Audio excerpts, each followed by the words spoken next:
Okay, and on that super depressing note, I will switch us to a discussion of the present day, which honestly is also fairly depressing.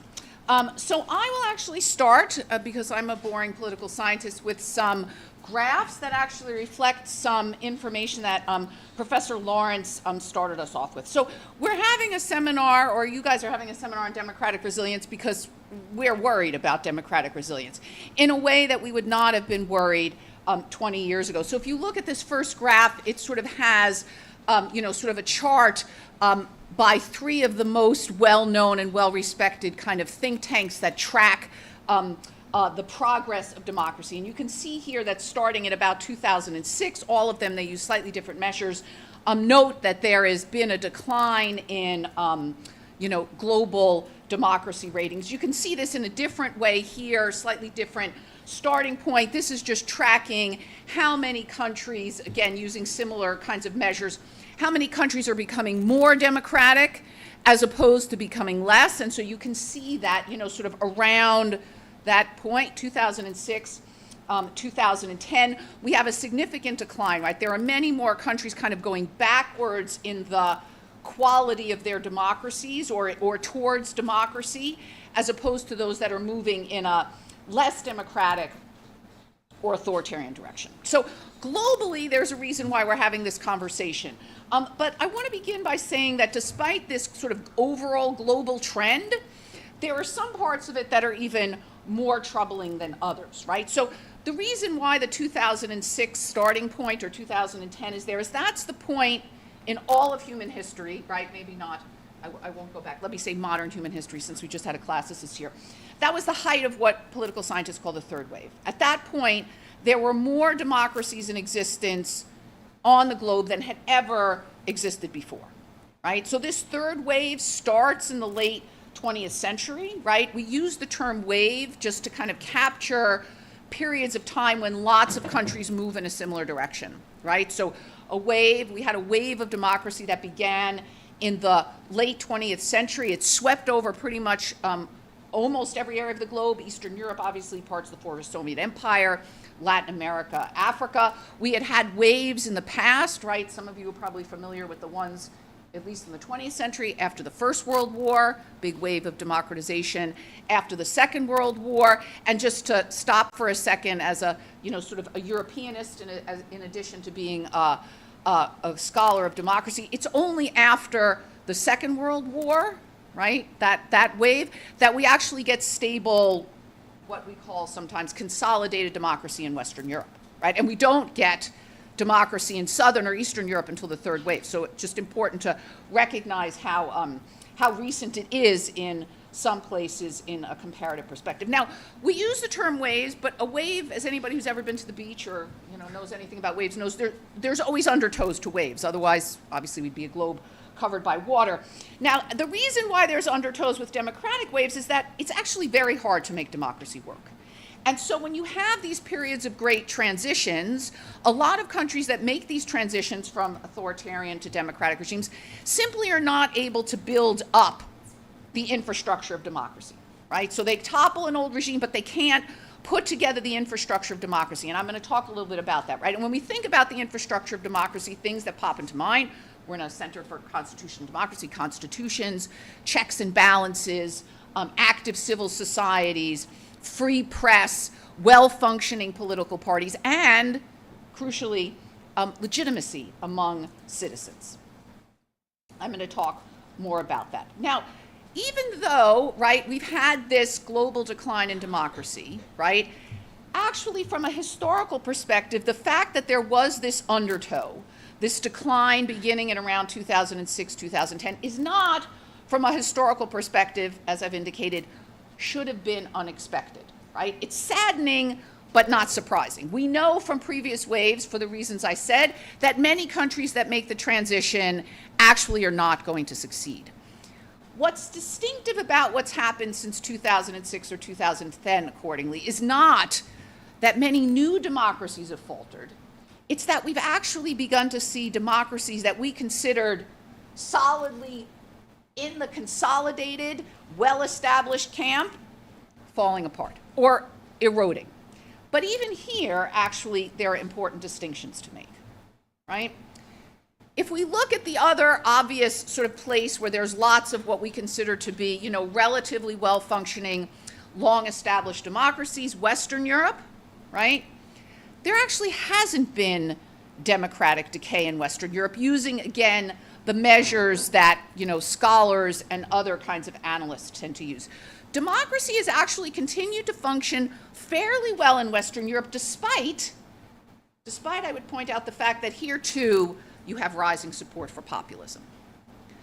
The real outlier is the United States. Now, there are other countries, too, Israel and India, two other long-established democracies where scholars have also noted declines, but the United States is really the outlier here. And again, the United States has been around for a very long time, and we thought our democratic institutions were kind of, in the bag, but in fact, we've seen a significant amount of democratic decay over the last decade or so. And so the question really is why? How can we kind of understand this? Typically, when political scientists have looked at resilience, why are some democracies more resilient than others, they tend to focus on institutions to understand that, right? So we have here the Clough Center for the Study of Constitutional Democracy, right? Constitutions, as I said, checks and balances, civilian control of the military, free press, active society, these kinds of things. Do these things exist, right? Have they been around for a long time? The assumption is if they're well designed and they've been around for a long time, that they will be resilient. They will have the ability, as Professor Bartlett kind of pointed out, to withstand challenges. So for example, not that long ago, one of the most well-known scholars studying democracy, a fellow named Adam Przeworski, wrote in a very influential article that based on his statistical analyses, right, that the American combination of high income, or obviously an advanced industrial economy, and our long history of democracy made the probability of democratic erosion nearly zero.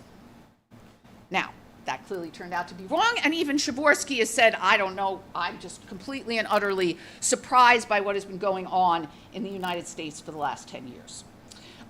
So how do we understand this, right? I want to get back to this idea about institutions and resilience, right?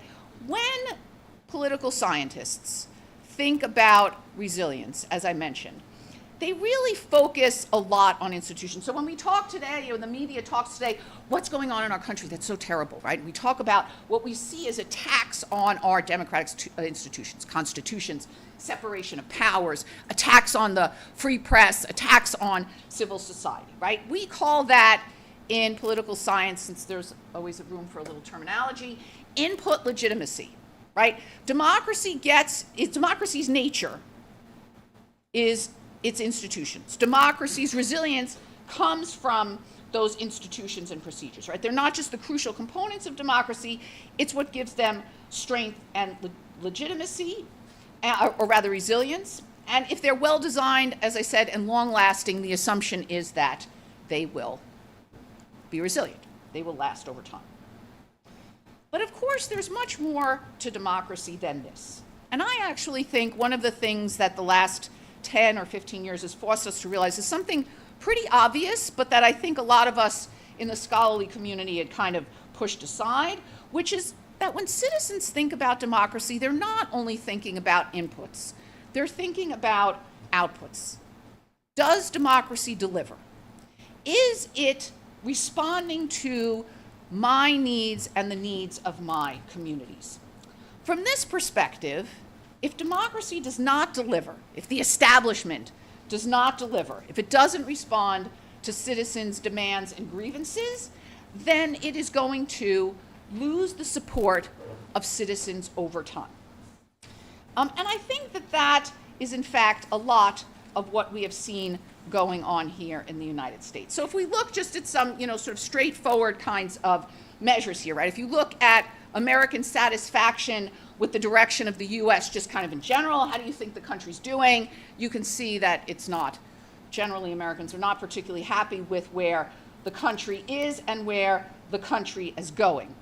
If we look at economic outcomes, right? This comes from a very recent article in the Wall Street Journal that got a lot of attention very, very high levels of dissatisfaction with economic performance or outcomes. Do people like me, right, whoever's being asked, have a good chance of improving our standard of living? That number has gone down. You know, this is the kind of American dream. People no longer believe that the economy is capable of delivering for people like them. Particularly, of course, the working class, which we spend a lot of time talking about, has done particularly poorly over the last decades, right? Not sharing in the growth that has existed to the same extent that it did during those post-war decades, right? So this is something new. I mean, obviously, some people are always wealthier than others, but the amount that people in the, you know, sort of working class have gotten from what has been objectively even slower growth has declined over those years.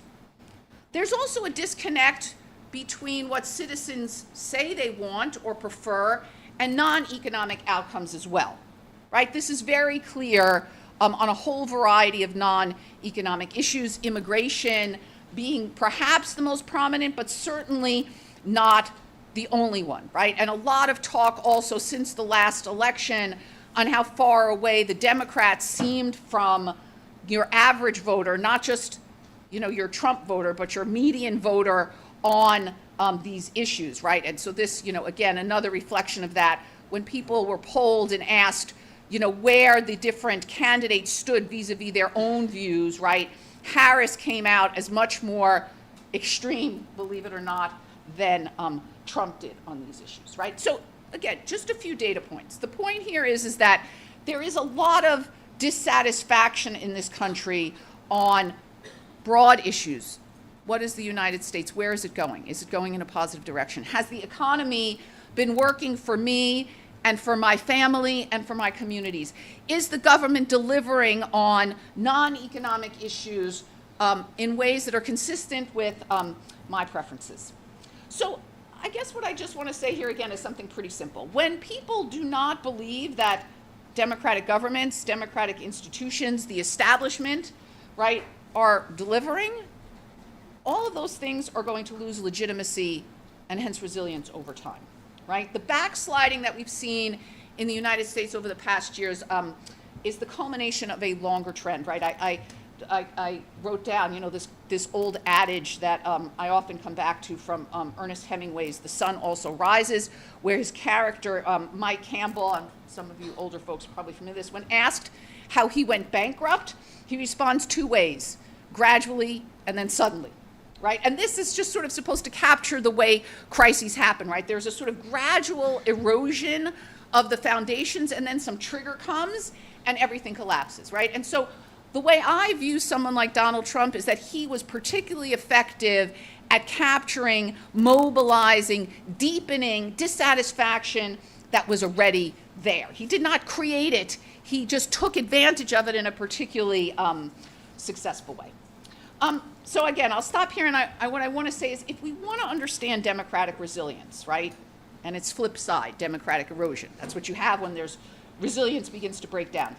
You need to focus on both input and output legitimacy, to use those political science terms, right? Populists, radicals, authoritarians, they thrive on dissatisfaction, right?